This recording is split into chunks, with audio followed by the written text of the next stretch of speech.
Hello and welcome to Get Started.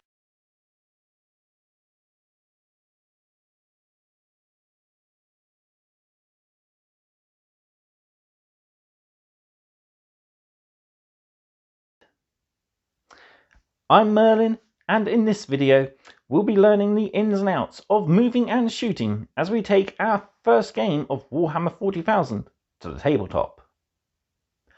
Before we begin though, we will need some essentials. You will need 3 of your 5 Assault Intercessors, plus the Assault Intercessor data card from your Command Edition box. You will also need 5 of your 10 Necron Warriors, plus the Necron Warrior data card. Dice. Command Edition supplies you with 10 D6 dice. These are used for all the different game mechanics within Warhammer 40,000. I do suggest getting either D8s or D10s to help record high stats such as wounds. Range rulers. Command Edition includes 2 12-inch range rulers. These are perfect for your first few games where ranges aren't going to be too much of an issue. You'll also need your Command Edition game board. This helps define the battlefield and gives you something to play on. You'll also need a sturdy surface such as a table or even the sitting room floor. And finally, you will need your command manual. This book has all the important information for your missions. So, without further ado, let's head into battle. Okay, we're ready for battle. If you turn to page 44 in your command manual, you'll find Mission 1, First Contact. You'll see that the mission is broken down into 4 categories. First we have Overview. This is what the mission entails and teaches us. Gather your troops. This lists all the components you'll need to play. Setup. This section, along with the image at the bottom of the page, tells you how your game is set up. As you can see, our space marines are split 13 inches from the centre of each base, and our Necrons are split 6 and 7 inches apart. Finally, the victory conditions. This tells us how to win our game. So, if all the Assault Intercessors are destroyed, the Necrons win. If 1 escapes, it's a draw. If 2 or more escapes, it's a Space Marine victory. So, the last thing on the page is a rule called Within. Some terms, including the victory conditions, state within. So if a part of a model's base is within this distance, it counts as being in contact. For the mission victories, we need to get our Space Marines within 1 inch of the opposing edge in order to escape.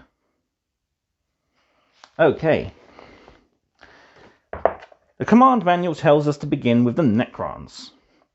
So, the first thing we have to do on a turn is move.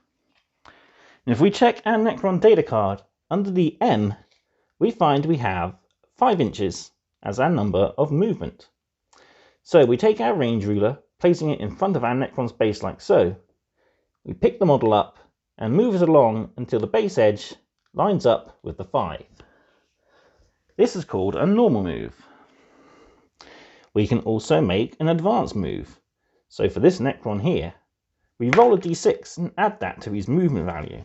Wow, this guy's quick. He gets a 6 adding to his 5, making 11. Okay, this is a downside. He's worn himself out and it means he can't shoot. This Necron is going to move normal, as is our other 2.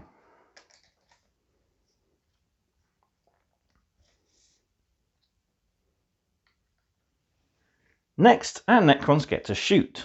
Under the heading BS, we find the number 3+. BS is short for ballistic skill. This shows how good a model is at shooting.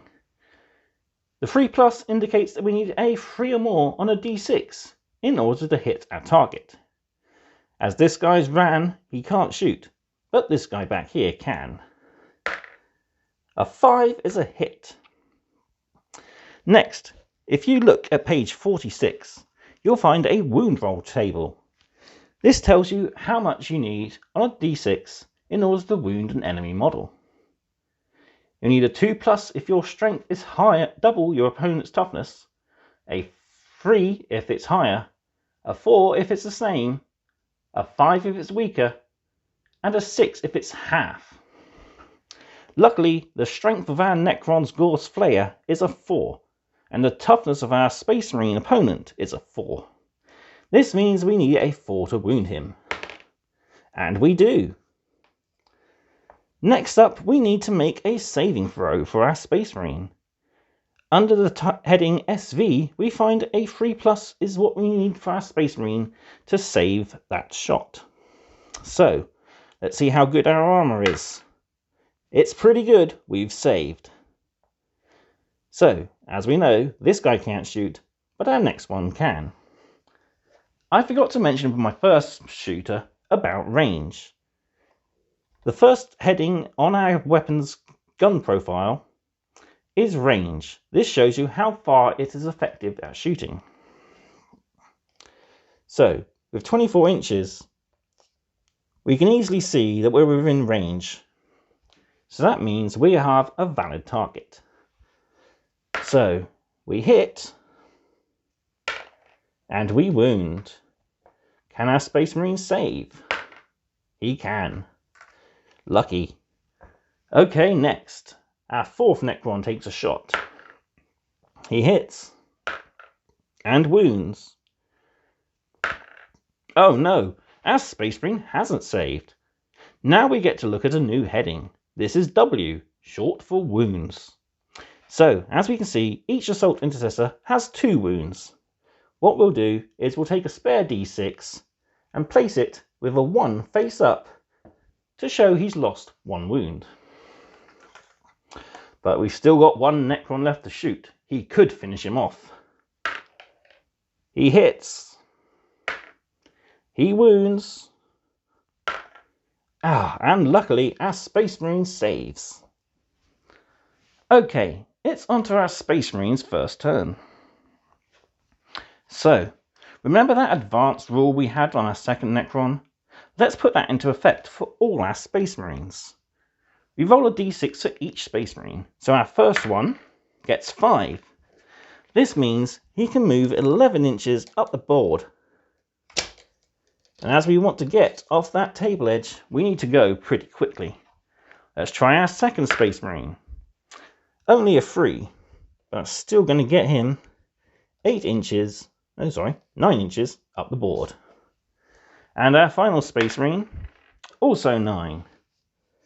Don't forget to move that wound dice with him, otherwise you might forget he's lost a wound. Okay, as we advanced, we're not going to be able to shoot, so it's back to the Necrons. So this time, all our Necrons are going to be able to shoot, as they haven't moved and they are definitely within range. Our first Necron takes a shot.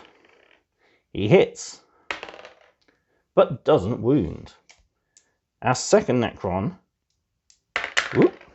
doesn't hit. Third one doesn't hit. Our fourth hits, but doesn't wound. And our fifth hits and wounds on a 5. So can this Space Marine make a save? He can. Look at that. He's still alive. Okay. We're within range of getting our victory. Let's have our Space Marines run again. So we'll make the advance roll for our first Space Marine. Oh dear. I think he wore out. He's only managed to roll a 6. A 1. So that gives him 7 inches. But it doesn't get him within that 1 inch of that battlefield edge. Our next Space Marine has also worn himself out with only a 1. So again, 7 inches. And our final Space Marine, oh, he's got a bit of energy. He's rolled a 5. So this, along with a 6, gives him 11, which is enough to get him within that 1 inch bubble of the table edge and off to safety. Good thing too, because he was on 1 wound. Okay, back to the Necrons. So, we'll turn our first Necron around. Our second one will go 5 inches. This one will just turn. This one will move 5. And this one will move 5. We'll shoot with our first one here. He hits. And he wounds. Can we save? We can. Our second Necron will shoot. He misses. Our third Necron is going to shoot. He hits. Wounds. And our Space Marine saves. Our next Necron misses.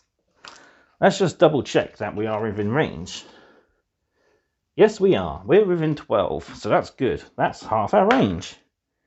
So, we've hit, but we didn't get to wound.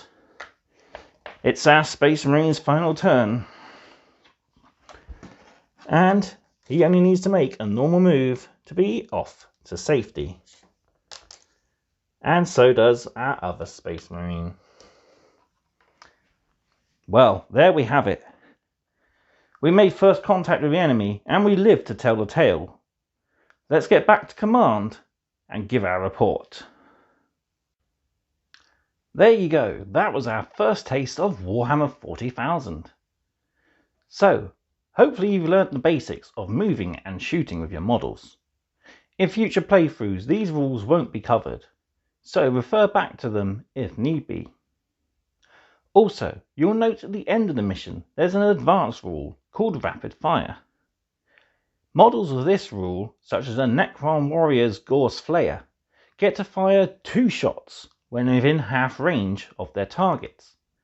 So, we had quite a few instances in that game where we were within 12 inches to get 2 shots on our enemy. In episode 2 we build ourselves a new character, the mighty Space Marine Captain. With his massive relic shield and power sword, he's ready to bring the hurt to the enemy in combat, as we learn the ins and outs of close combat. I've been Merlin, this has been Get Started, and I'll see you next time. Goodbye.